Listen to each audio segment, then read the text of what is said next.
அன்பினால் கட்டி போட்டவளே, அன்று பார்த்த நாள் முதல் அண்மையில் பார்த்த நாள் வரை அதிகம் கண்ணுக்குள் நிற்பது என்னவளே உன் முகம் மட்டும்தான். பேரழகு கொண்டவளே, உன் மீது நான் பேரன்பு கொண்டிருக்கிறேன். பிரியாது காத்து நிற்பேன். உன்னை பிரியாமல் இருக்க இந்த டெடியாக உன் அருகில் இருப்பேன். ஏற்றுக்கொள் இந்த பொம்மையினை நம் காதலுக்கு அடையாளமாக. வைத்துக்கொள் இந்த பொம்மையினை நம் அன்பிற்கு அரவணைப்பாக.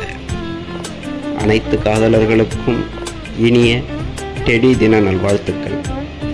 எதிர்பார்த்து காத்திருக்கிறேன் காதலர் தினத்தினை எண்ணியவாறு. எதிர்பார்த்து காத்திருக்கிறேன் காதலர் தினத்தினை எண்ணியவாறு.